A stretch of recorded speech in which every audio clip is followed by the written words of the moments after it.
I'm Jenny, and I'm a professor in religious studies, as we've heard.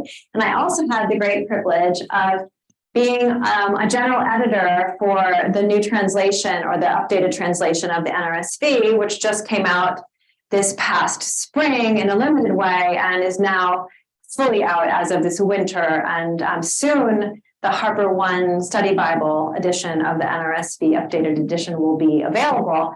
And since I had that opportunity, I thought some people who might be receiving this translation might be interested to know what it looks like to try to translate the Bible in this context. So the New Revised Standard Version Updated Edition is not a new translation. It's simply an update to what was the New Revised Standard Version. I brought some of the Bibles from my office. I'm on leave this semester, so I don't have them in my office right now, but I have the old NRSV. I have my father's old RSV, his confirmation Bible that I love and I keep in my office. And I have my Novum Testamentum Graeca 27, which those of you who are in the know that the 28 is the right one to have. And the 29 apparently is coming out in another year or so. And I also have the Bible Society's Greek New Testament. This is the fifth edition, maybe. So they usually follow after the NA28.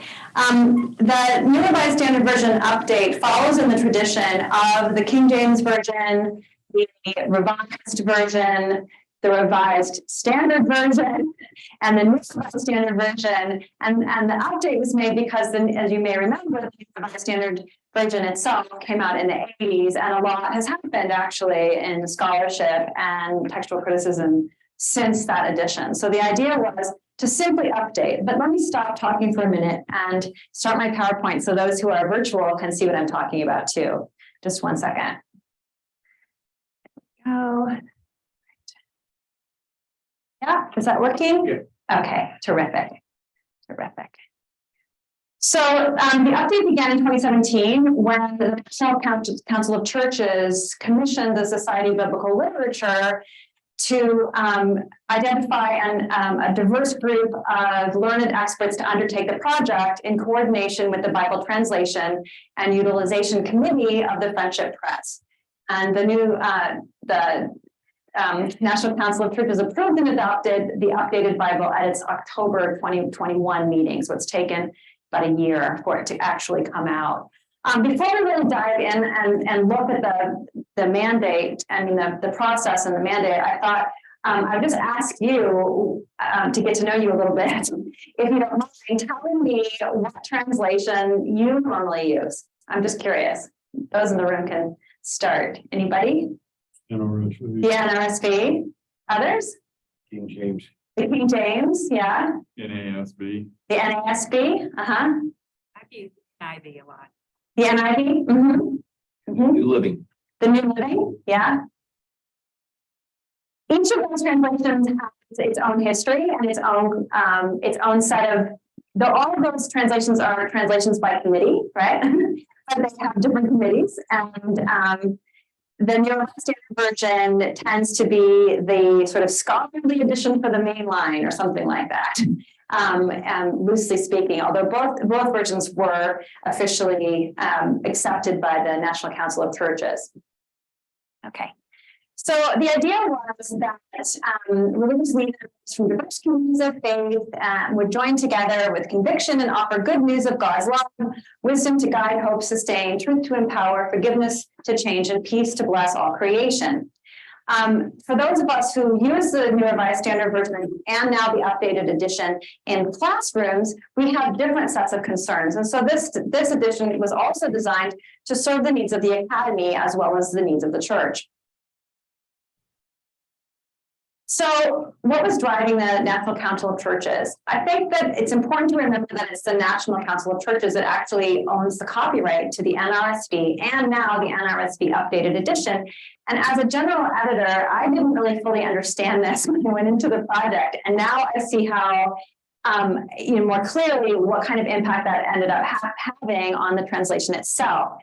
rather than just bore you with like all of the stuff that happened, I'm going to just show you a little bit, and I'm going to dive in, and I think you'll get to see what I mean as we look at some examples of some of the translation decisions that the committee made. And I'll be really curious to hear from all of you if you would have made a different decision. So don't hesitate to interrupt me and say, oh, well, what about, or gee, that was the wrong decision. You should have said that. I'd be really curious to know what you have to argue about that. So this is just a list, and you can get this in the Friendship Press website, of all of the editors of the New Testament books. There I am.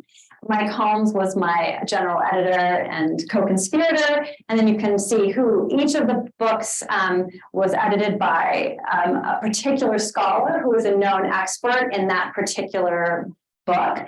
Mike and I endeavored to have a diverse set of scholars who are nevertheless experts in those books. So we have scholars with different kinds of institutional affiliations, different kinds of confessional orientations, and different backgrounds, but yet nevertheless recognized experts in the particular book that they were selected for. And the rate of this Friendship Press page is organized. You can see these are the editors that I suggested, and I was responsible for receiving their suggestions. And these are the editors that Mike Holmes was invited to, to have the first pass. But we always worked together as a committee whenever we would meet to discuss what to do. So what happened was that the book editors were to look with their expertise at the individual books and to review and revise them on the basis of new textual evidence and scholarship, especially from something called the Editio Critica Maior, if it was available, which is a very, I should have brought it with me, but it's a doorstop, 4-volume doorstop of everything that every text critic in Germany now thinks, basically. And not the whole thing hasn't been finished, but there are some books of the New Testament that have these editions. The Nestle 128, which you may or may not know, is produced in Germany at the Institute for New Testament Textual Research. And the SBL Greek New Testament, which my general editor, Mike Holmes, prepared, is a free downloadable Greek New Testament that you can get from the Society of Biblical Literature's website. The book editor's job was to consider new insights of philology and improve style and rendering parsimoniously. We use that word a lot, parsimoniously. So whenever we would refuse a suggestion of the editors, because sometimes the editors had a lot more fun changing things than was really strictly in the mandate. And so we'd have to write back and say, parsimony, when the English was awkward, unclear, or inaccurate. All right, so the process was, accidentally, not too fast, that the book editor would submit the recommended changes, the general editor, so that would be me for the different book editors that I was working with, would review the recommendation and prepare overall recommendations to the editorial board. Then the editorial board would meet to discuss the recommendations, checking carefully according to the mandate, and then accepted changes were checked for consistency across New Testament books. So an individual book editor like Bert Harrell for Ephesians, for example, wouldn't know what, Laurel Nasrallah was doing in 1 Corinthians, right? So we would do things like, as general editors and editorial board, to make sure that we were being consistent. And actually the New Revised Standard Version didn't do that. It's pretty obvious. If you know the Greek behind it, they didn't do it because there's words that appear that are the same Greek word in various New Testament books that get really different translations depending on which book editor had a hand in that. So one thing we did work on in this update was to try to generalize, if a word is like adelphos was when we discussed a lot the word adelphoi, which means brothers. In the New Revised Standard Version is usually translated brothers and sisters, but sometimes translated things like fellow Christians, or they're just different things, saints, I don't know, whatever, believers. And so whenever we had a rule that if a adelphoi appeared, we were going to translate it as brothers and sisters, whatever the NRSV did. That was a decision we made early on. Okay. So there we go. Then after all of that, then the copy edited files went to the National Council of Churches and the Friendship Press. The National Council of Churches convened a review panel to discuss the proposed changes. The feedback was provided to the National Council of Churches and the Friendship Press Bible Utilization Committee, and a few additional changes were made, and the Standard Version updated edition was prepared for publication. What this means is that neither the book editors nor the general editors had final control over what was in the translation, as you'll see in a minute. So let me give you some examples. I thought we'd start with some easy ones, and we can talk about the rationale behind them. And those of you who have picked up like the full thing. So what I'm giving you is the rationale that was brought to bear on this verse, right? We're supposed to translate the headings if the new translation warrants it. We're supposed to consider words that are philologically inaccurate and culturally insensitive. So the New Revised Standard Version is what you see at the top of the page and the slide, and also the very first line of the handout. And those of you following the handout can just flip over. You can see that the book editors in the discussion in the PowerPoint have a kind of heated discussion about what to do about the word demoniac. Do we keep the word demoniac or not? The book editor had recommended that we no longer keep it because of the ontological implications of calling this person a demoniac, right? As if he's always a demoniac. So what the board actually recommended after a long discussion is that we would recommend that we change the title to Jesus Heals the Gerasene Man. Worth noting that the titles are all editorial insertions, right? They don't exist in the Greek at all. They're just what the editors of the NRSV inserted back in the day.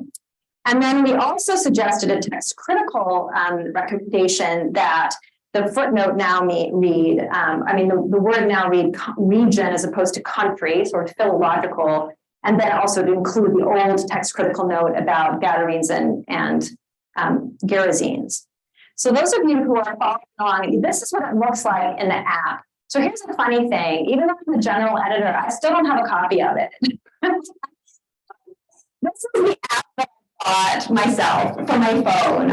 It's pretty one, yeah. Yeah, well, good job. You're ahead of me. Christian, right? Is that your name? I think so. You're ahead of me. And yeah, I haven't bought mine yet. So I'm just giving, this is a picture of what it looks like on my phone. Also, but you can get it at Bible Gateway for free. So on the handout, what I did is I cut and paste from Bible Gateway what ended up being printed. And as you can see, the National Council of Churches editorial board actually overturned us and wrote, Jesus heals a man and added possessed by demons. Now, arguably, that was a good choice. I don't dispute that, but that wasn't what we had suggested. But that's fine, whatever. I think it's a helpful clarification for the reader. Yeah, please. Yeah, well, how do you know it's not just a demon, singular? Because the word is plural in the Greek. Oh, plural. It's plural in the Greek, Okay. yeah. And then remember in that story where the demon's name is Legion. Legion is a plural entity, yeah. So that's how we know it's demons, not demon. Well, yeah, since it changed from demoniac to demon. Yeah, you're right. It makes it unclear, doesn't it? So remember that the heading, Jesus heals a man possessed by demons, is completely an editorial intervention that was done only in the English. Christian here is following along with NA27, and there is no such name. There are names like that in medieval Greek texts, but that's not it. So I think in the Greek chapter heading, which this does have a Greek chapter heading, if I remember correctly, and don't quote me, I'm darn, it's being recorded, right? Something like,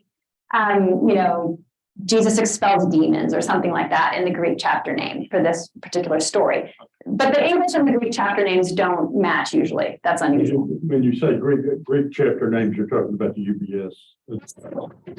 Greek chapter names, I'm talking about the medieval Greek Byzantine tradition, which has its own set of chapter names, which are super fun. And I'd love to come talk to you about them because they're different than ours. Of course, they're not preserved in this Greek text because this Greek text is the product of European scholarships through the Latin West, in case you were wondering.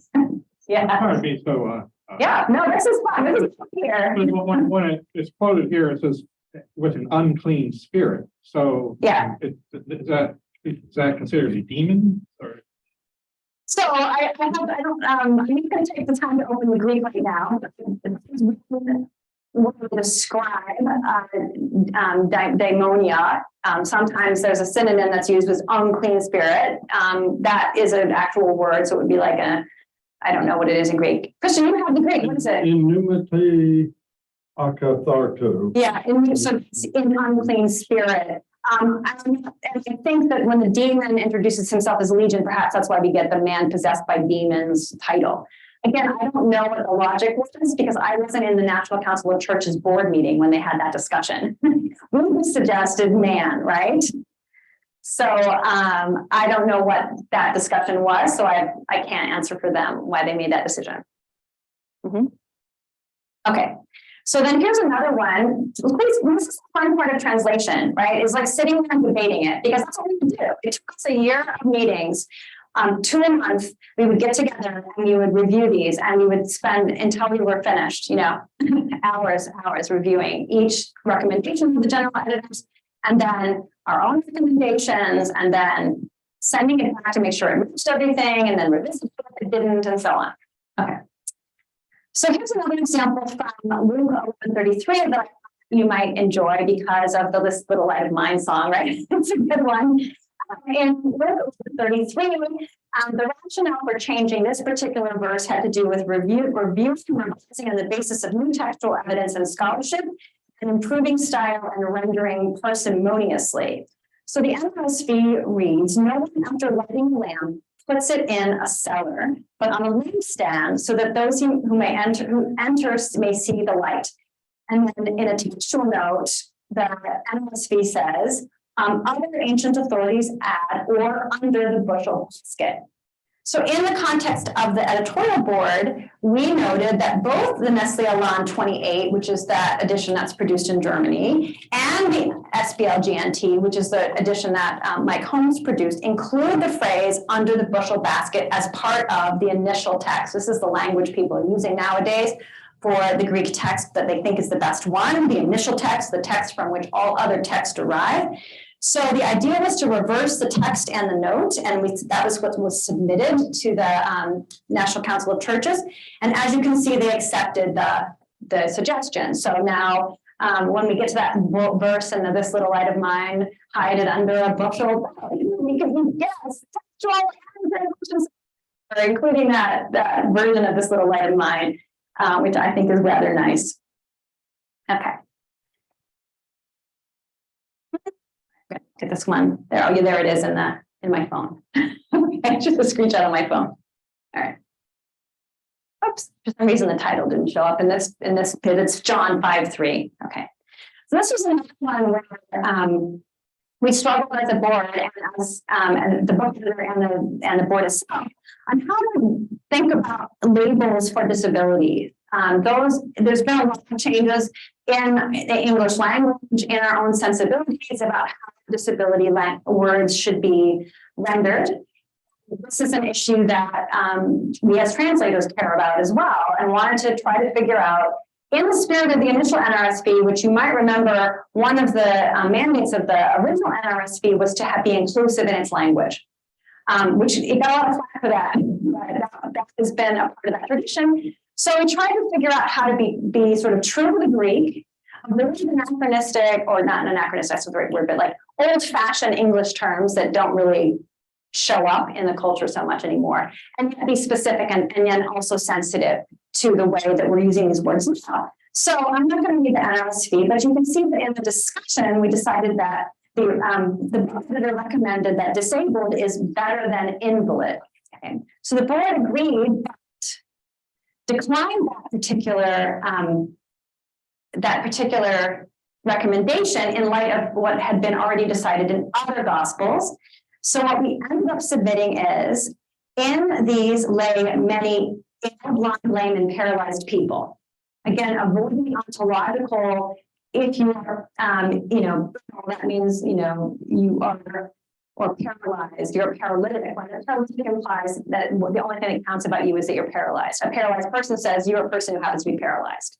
Yeah, just a little bit of a slight difference, but that's what we recommended, and that's in fact what happened. So the National Council of Churches accepted that particular recommendation. Please stop me if you have a question or you want to push back at any time. I just think it's really helpful for everyday people who are going to receive this translation to have a sense of what the logic was. and why we did what we did, and then you know what you're up against when you pick up this translation. We're going to get to the last two are going to be the toughest ones, at least the toughest ones for me. So I'm warming you up with some that I think are a little bit maybe easier. And now is our first one that's potentially a little bit more controversial. The word in the New Testament that's translated as faith and belief is the word pistis. And there's been a lot of work, particularly among historians, Roman historians, Greek historians, religious studies scholars, around what this word pistis means. And a lot of complaining in certain corners in my field in biblical studies about how the word pistis has been so lost or overlaid by Christian theology that it's really difficult to get at what the word means anymore, right? What does belief mean? Does that mean an inner orientation? As a New Testament scholar, I find that terribly irritating for antiquity. They didn't have the same idea about inward orientation that I was taught growing up in Lutheran and American Baptist context. That's my background. Or what about if we use faith? Well, faith has been so overlaid with salvation by grace through faith and other kinds of Protestant, that's Luther, but other kinds of Protestant understandings of faith, that it becomes really difficult from a scholarly perspective to get purchase on what pistis might have meant or the nuance of that word. So then we had a nice discussion about what to do about it. And what I ended up doing is deciding that we would often include a footnote with the word trust, but that we couldn't avoid using believe or faith or belief or faith in the context of the translation because it was just too awkward to constantly be saying trust or loyal to or whatever. So what we ended up recommending is often to use the word trust. So what ended up happening here is that actually this was largely accepted by the National Council of Churches. So you can see that now Romans 1:16, which arguably is the thesis of the epistle to the Romans, says, "For I am not ashamed of the gospel. It is God's saving power for everyone who believes." That's the same as the NRSV. For the Jew first, and also for the Greek. And then trust is the footnote. Any questions or anything you want to share before I go on to some of the more difficult stuff? Given time, and I want to make sure we have time to really think about this, I'm just going to go ahead and skip to 1 Corinthians 6:9. All right. Yay. Okay, here we go. So 1 Corinthians 6:9 is a list of vices that have very specific meanings, culturally speaking and historically speaking, in whatever Paul was thinking, whatever the audience of the Greek-speaking Jesus followers in Corinth were the audience of this particular text, right? It's made especially complicated by the fact that this word that in the NRSV is translated sodomites is in fact a word that appears to have been coined by Paul. In other words, it doesn't exist in 1 Corinthians. And when you have a new word, it's really difficult to tell what it means, right? So we as an editorial board and as the book editor were convinced that we really needed to get rid of sodomites. It's just terrible. And it's terrible for a lot of reasons. One is that the word sodomite doesn't even get invented until the Latin Middle Ages, right? It's incredibly anachronistic. And it's introduced in the New Revised Standard Version. So if we think about the history of this translation, it goes King James Version or Authorized Version, Revised Standard Version. None of those translations use this word sodomite until we get to the NRSV. And so I forget. There's a link on the handout to the article that I had to write about this to explain why we did what we did because we got a lot of pushback. So what we ended up deciding was that this word is just uncertain. We know that it refers to some kind of illicit sex. Yeah, that's clear. It's some kind of illicit sex that men engage in. But what precisely that illicit sex is from Paul's perspective, and again, I'm not making any judgments about what is or isn't illicit sex myself, right? I'm just trying to translate here at this particular moment. Yeah, that we just don't know what Paul means exactly, other than he's talking about men who are having some kind of illicit sex. Yeah, we know that. So what we decided to do was just use that, men who have illicit sex, footnote, meaning of Greek uncertain, and that's what we recommended. The word that comes before xenocolatoi, which is literally a coined word that means something like man beds, is the word malakoi or malaki in the contemporary Greek pronunciation, which is a word that is a slander slur word that may mean something like effeminate or luxury loving, which was considered an effeminate behavior on the part of in ancient Greek slander. And so what we recommended is actually luxury lovers for that particular word, malakoi. So you can see in the submitted file what we ended up doing. Okay. Right before the publication, before the NRSV updated edition was in fact submitted, we had a separate meeting because there was some pushback against the men who have illicit sex footnote, meaning of Greek uncertain. And so the question is, what would we do? Would we consider changing it back? And we said no. So what it now reads is, see, I'm going to skip all that. Yeah, is what we had recommended. Men who have illicit sex or illicit sex, meaning of Greek uncertain, but the National Council of Churches did not agree with the luxury lovers. They thought it was confusing, so they reverted back to the NRSV. And again, it's the NRSV, not the RSV's translation of male prostitutes. Now, I don't know what we want to do about this, but this is a complicated text that has a very difficult and unfortunate and, well, really awful, terror-inducing history in the context of Christianity. So I don't know if we can translate it away, but what we can at least do is try to be as specific and clear about the Greek. Yeah, how to render the Greek appropriately, which is a different question than what do we do about the verse? If that, yeah. So that was the decision that was made there. And yours truly lost a lot of sleep about what to do about that.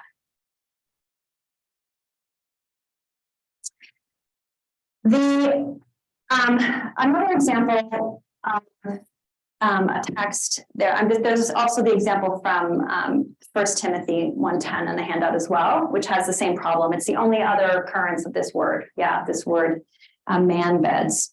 And we also used men who have illicit sex, footnote, meaning of Greek uncertain, in that passage as well. Okay. Which gets me to the next really difficult decision, which is what to do about the word doulos.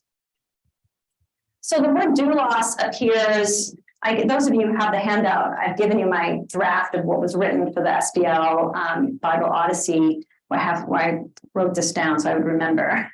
There are 227 occurrences of the word doulos in the New Testament. The word doulos is a word that means slave. That's what it means. There's no mystery around that. That's what it means. And the word was used in a slaveholding society where approximately a third of the population of the Roman Empire was enslaved. Now, that's the sort of social history of what that looked like, what that meant is another complicated story. But getting to the point of what do we do with it in the New Testament translation is what I thought you might be interested in knowing what we decided. So the NRSV, for example, in 1 Peter 2:18, which is one of the household codes in the New Testament, the NRSV reads, I'm on page 6 of the handout if you're following that. I want to make sure I'm in the same thing in the slide. Good. The NRSV reads, slaves, accept the authority of your masters with all deference, not only those who are kind and gentle, but also those who are harsh. So this is our discussion. This is, by the way, Nicole Tilford, who took all the notes for this. She gets all the credit for all of these discussions. Like, this is her record. And this stuff is public information. So if you want to know more, you can go and ask Nicole Tilford at SBL, and she will give you our files where you can see the whole thing unfold. Okay, so the book editor says the Greek does not refer to the authority of slaveholders or imply that they have rightful authority over human chattel, especially as the passage continues to describe some as crooked. Board recommendation to the book editor, accept, but use be subject to your masters with all respect. Book editor, add no to respect or fear. Board recommendation, accept. More 218 translation was slightly edited. More liberal, board, accept. Book editor, add note, reading or crooked. Board recommendation, accept, but change translation to those who are dishonest, no note. So you can see the submitted file. So the submitted file always shows what was crossed out, what words were changed. So you can see that happening. And you can see that then what ended up happening in the actual translation is close to, it's what we argued. Slaves, be subject to your masters with all respect, not only those who are good and gentle, but also those who are dishonest, with the footnote, fear. 1 Corinthians 7:21 was more controversial. So there's this passage in 1 Corinthians 7:21 where I think we do need the New Revised Standard Version for this one to understand what's at stake.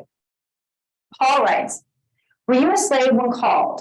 Do not be concerned about it. Even if you can gain your freedom, make use of your present condition now more than ever. For whoever was called in the Lord as a slave is a free person belonging to the Lord, just as whoever was free when called is a slave of Christ. You were bought with a price. Do not become slaves of human masters.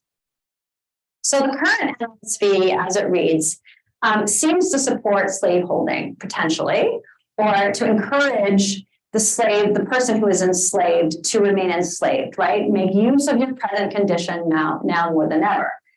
So the problem with that translation is that the Greek is really unclear there, as it came out in the discussion of the board and the recommendation of the book editor. So the book editor says, from make use of your present condition now more than ever to rather use it. No one knows what malon crese means. Does the use refer to one's enslaved for free state? I'd rather leave the two words with minimum translation and footnote. See the work of Varchke Harrell. This is Nasrallah making this recommendation. So we have 3 scholars all arguing this. Word says decline, but use, but even if it is possible to become free, rather do so, meaning of Greek uncertain. The reason why the board made that recommendation is because of we had to make a decision about all of the household codes and all of the slavery recommendations, and that was most consistent with what we did in other situations as well. From slave of Christ to slave belonging to Christ, on the logic of the translation of the genitive, I don't usually like fussing with the genitive. Don't you love how scholars talk to each other? But here's the thing, it emphasizes the master ownership, so I will keep it except. From slaves of human masters to slave belonging to humans, see a lot above, more accurate to Greek, which don't have masters, or decline that use slaves of humans. In other words, we tried to come up with shorter words. Bob Bueller in particular at the SBL really liked to fix our English to make sure it was like concise and the punctuation was proper. So actually you can thank Bob Bueller if you get the New Revised Standard updated version, because the punctuation has been entirely fixed and he did all of that. So we actually flipped the footnote. Yeah. So now that text reads, were you a slave when called? Do not be concerned about it. Even if you can gain your freedom, make the most of it. Footnote, meaning of Greek uncertain. This is the National Council of Churches resolution of what we recommended, which is different from what we recommended, which was, but even if it is possible to become free, rather do so.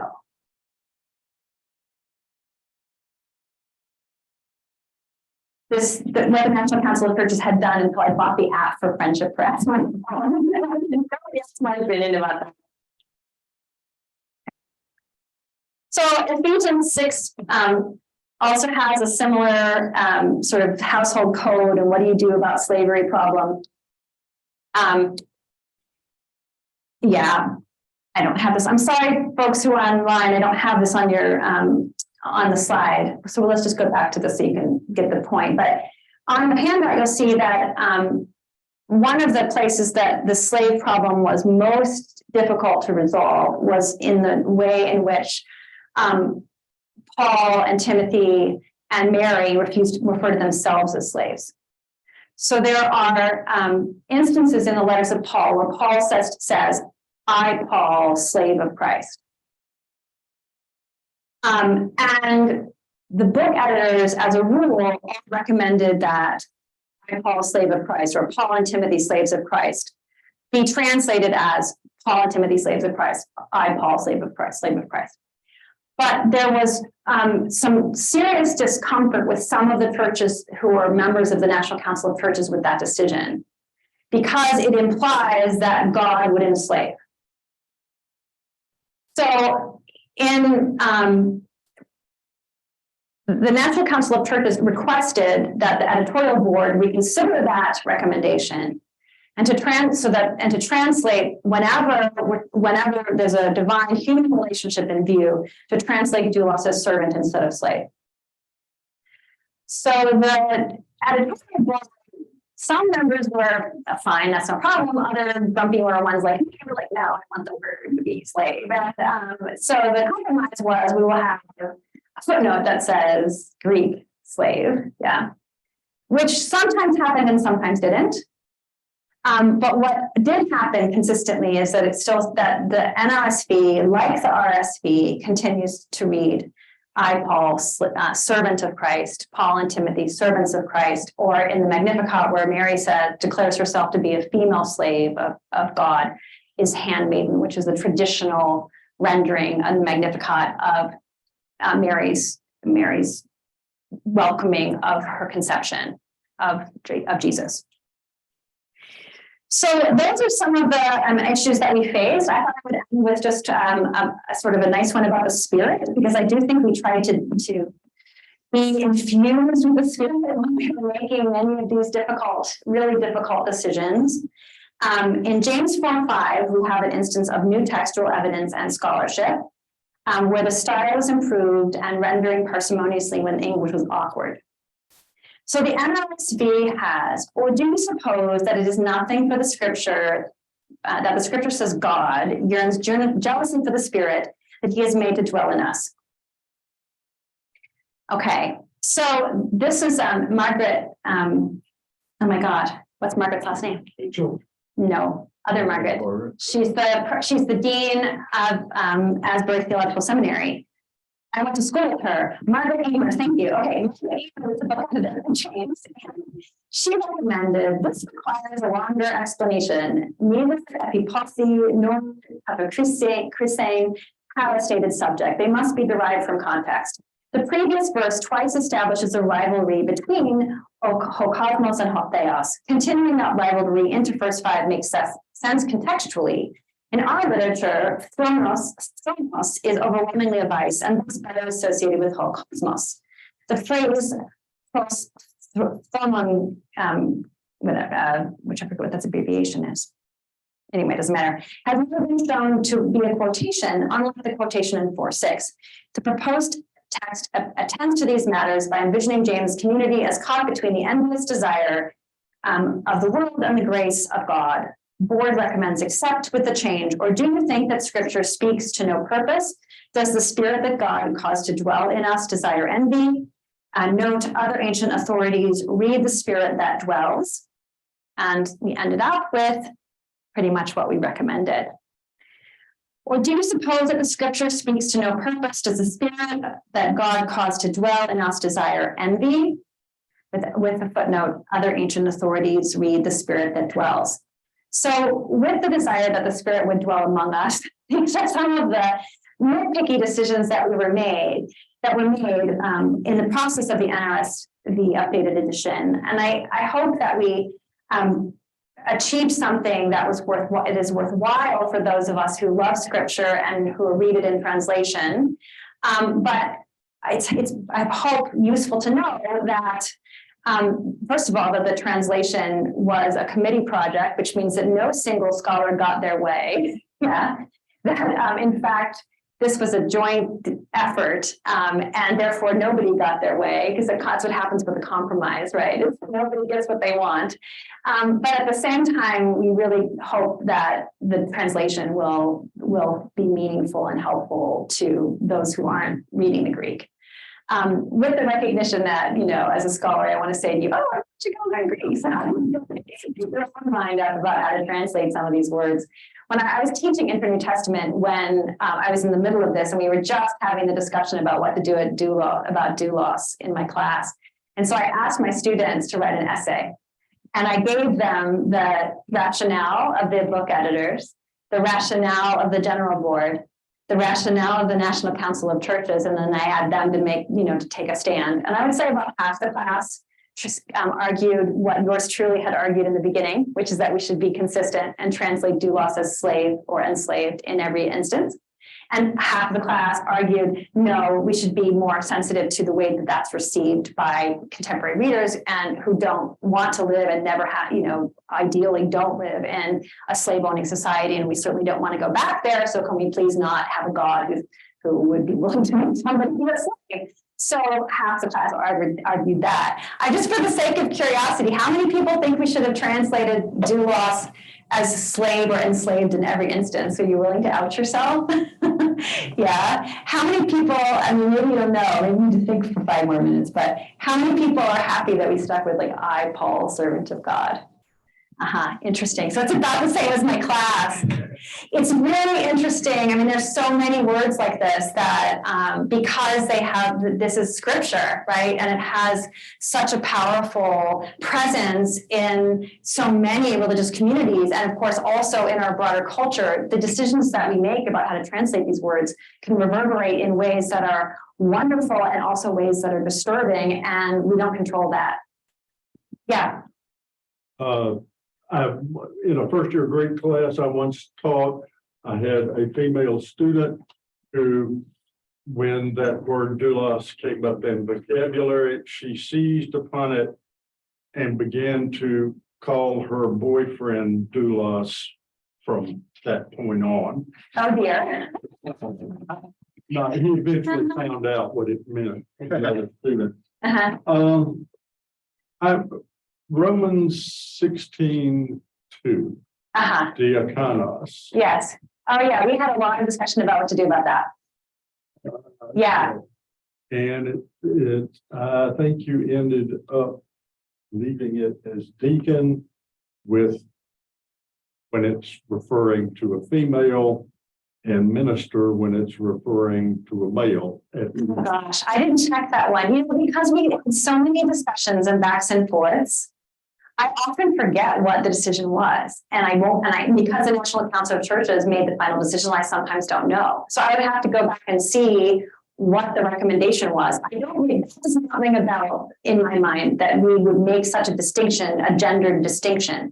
I remember having quite a long discussion about the word deacon and diakon, whether we wanted to, it's anachronistic to imagine a deacon, right? Like, I don't know what you imagine as a deacon. Like in my tradition, we have deacons, you know, American Baptists have deacons, and the deacons are responsible for that being, you know, lay ministers to the community and visiting them when they're sick and checking in on people and praying for people and things like that. But that's not necessarily what a deacon was, you know, particularly in Paul's day. That wasn't even, you know, there was no institution. So what would that be? So we had a lot of discussion around that, but at the same time, we didn't want to eliminate the word. And I honestly cannot remember. I need to go check to see what our debate was. What was Phoebe? What was her authority? Right. Yeah. Well, that's a great question, and I don't think Translation Consult can answer it. Do you? Yes, I think she was a minister and that she was head of that church. Well, I think so too, but I'm not sure that how we translate deacon is going to make the point, you know? Well, if you translate it as minister, when it refers to males, but just as deacon when it refers to. That's true. That I mean, that's not in. I think I'm not going to remember this that well either, but there are 3 other instances where it refers to males. I believe in 2 of those it's minister.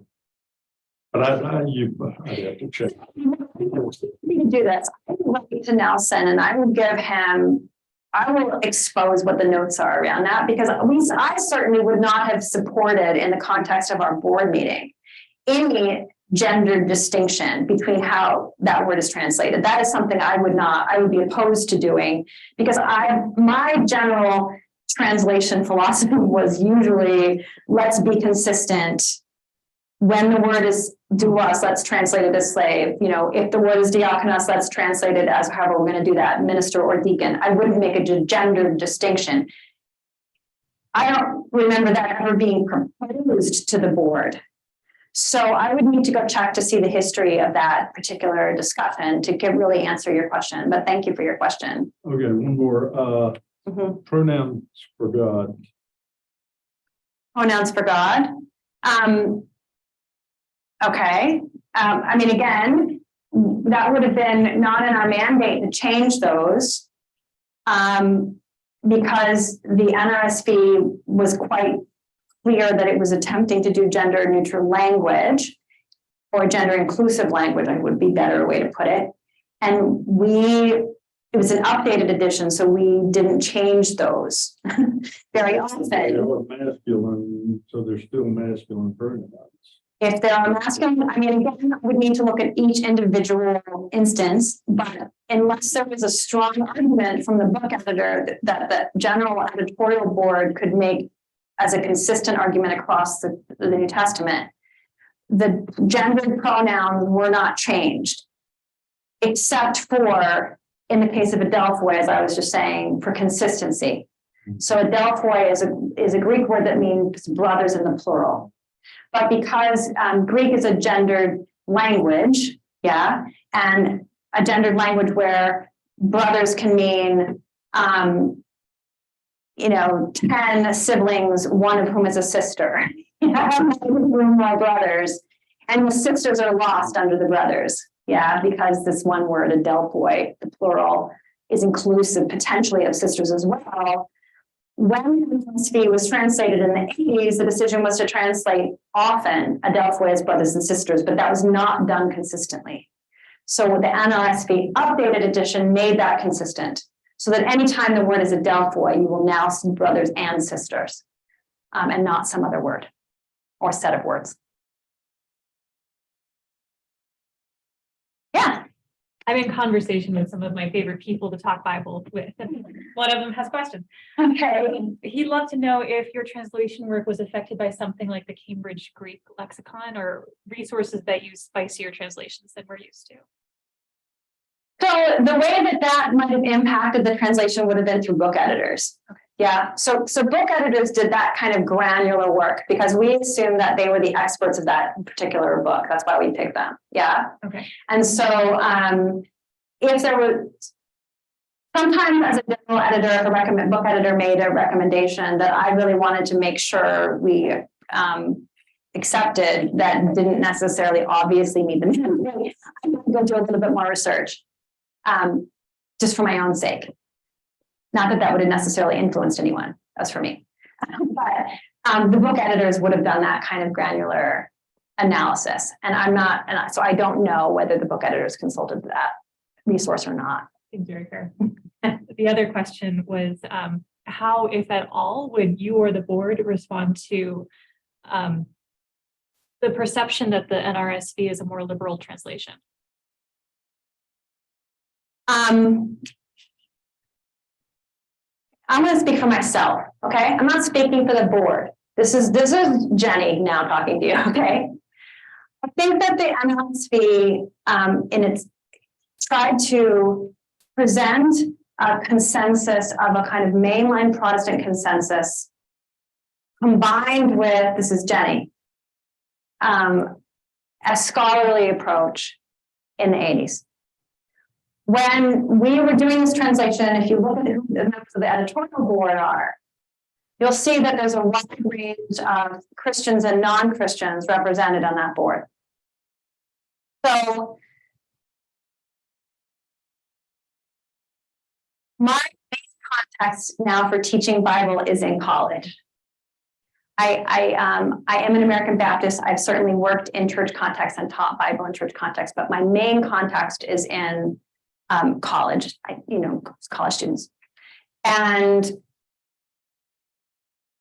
college professor, this is a very Protestant Bible. became clear to me when I saw the kinds of ways that the National Council of Churches actually overruled what the scholars had recommended. So is it a liberal translation? What does that mean? This is a translation that wants to be faithful to the reception of scripture in the church. And for example, our editor, our book editor for the Gospel of John is a wonderful scholar by the name of Giovanni Bazzana, who is a professor at Harvard and is a John scholar. And I adore him as a human being. He's a wonderful person. And he gave the most wonderful recommendations about what to do with John 1. In the beginning was the Word, and so on. And all of us were like, Giovanni, that's fantastic, but there's no way we're changing that, right? There's no way, because we can't, this is an updated edition. So culture, as a community, as a church community, as a National Council of Churches, as scholars, that we're just going to throw out the traditional-ish, very close to traditional translation of John 1. We're not doing it. And I told that, and Giovanni was like, yeah, that's fine. Just thought I would see if I could do it. I was like, fair enough. We're allowed to do it because we're responsible to other scholars who are also reading critique. And so the job is like to say, no, we do it this way. If you think about, this translation, or this person said that, or this historical circumstance, like that's what we do as scholars. That's super fun, but that's not the same as reading the scripture in church. And this text is still meant to be able to be read in church. And that was part of the decision-making process. This is just sounding more and more complex. And I'm wondering, total number of people involved in the updated edition. Well, there's 27 books of the New Testament. So some of the little books had one person. Epistles, I think, had one, and I think Jude and 2 Peter might have had one. I have to go look at my list again. That's because it's been so long now that since I've actually been sitting with the edited things. But plus the general editors. So maybe we're up like 30 people or something like that, maybe more. By the time you add the National Council of Churches, the full board that made those decisions.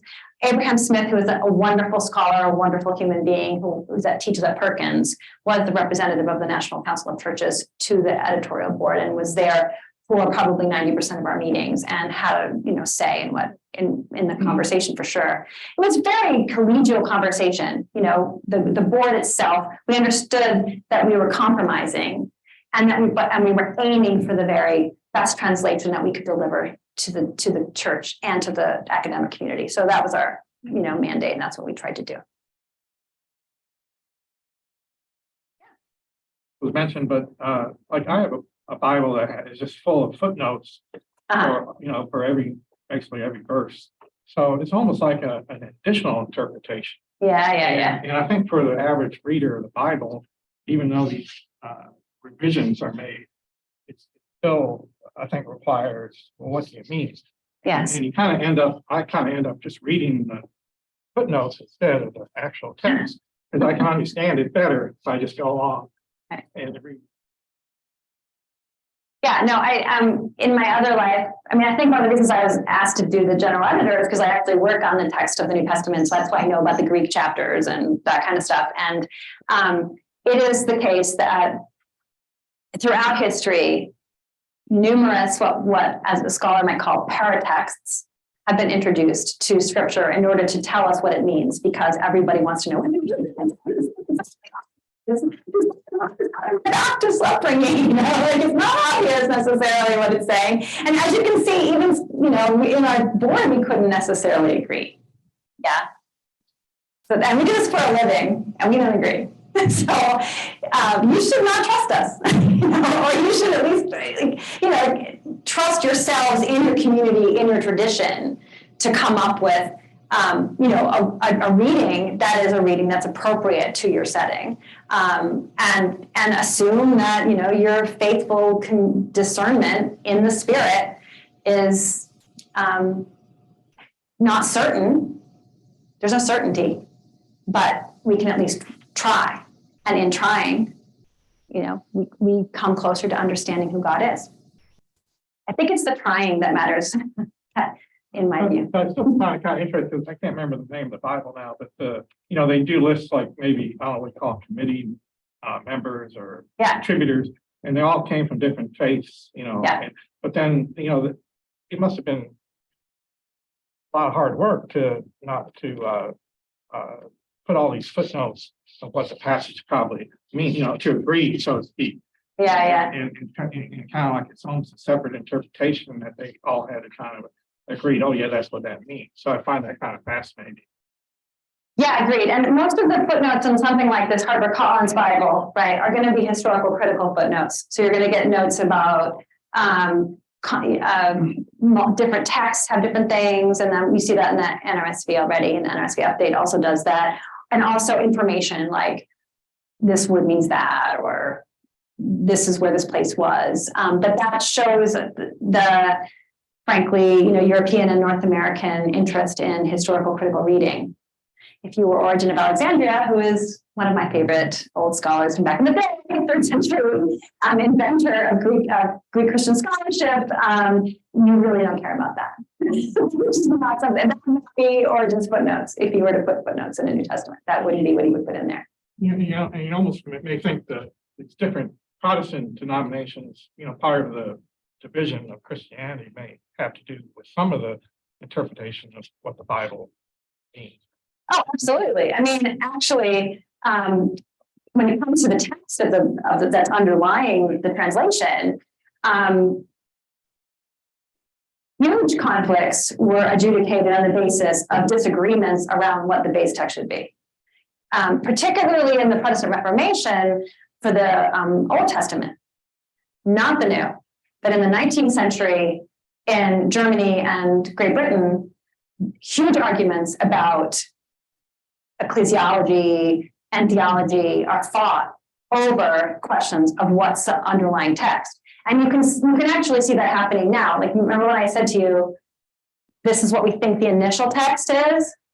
That's also a reflection of a huge debate and discussion among scholars about how the original text is lost. We don't have the original text. So why are we pretending that we do? The best thing we can recover is an initial text. But then we have other scholars who are still arguing, no, we can have the original text. And this is what the original text is, and this is how you get it. And then other scholars say, no. This is the initial text, and this is how you get it. And people do not agree. So even behind the translation is plurality or pluriformity of text. Now, let's not go too far. I don't care if you're reading one of the most beautiful manuscripts that I love to read, Codex Cyprius, which is in Paris, Paris Bibliothèque Nationale Greek 63, is a beautiful full 10th century Gospels manuscript. And if you're reading that, you're going to be able to tell which book is which. It's not like a mystery, and it's not going to be so far from if you read, maybe you've heard of Codex Sinaiticus, which has a quite different, shorter text of many of these books than Codex Cyprius does in Paris, but you can still tell that's Romans, it's not like, it's just little tiny things, but you can see how little tiny things make a huge difference. What are you going to do with our Senecote in this particular day and age? Well, I'll tell you one thing you're not going to do, and that is translated sodomites. That's just ridiculous.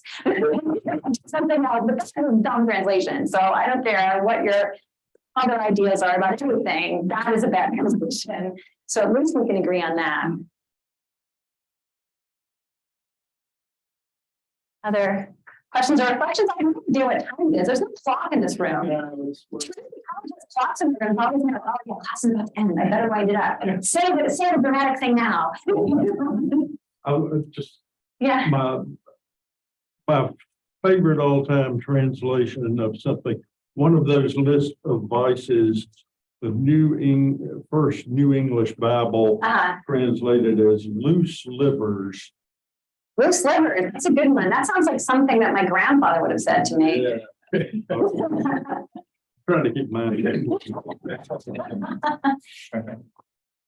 Well, thank you very much, Jenny. Jenny Knust, we had a great discussion today. We've had a number of these type of discussions looking at the original Greek and with the general editor of the latest update. That's fantastic. And I think we all learned a lot. Thank you very much. Thank you very much. Thank you for inviting me.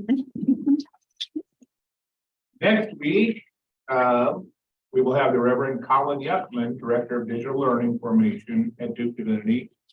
He will come back, return to us to discuss, is free will obsolete in the age of surveillance capitalism?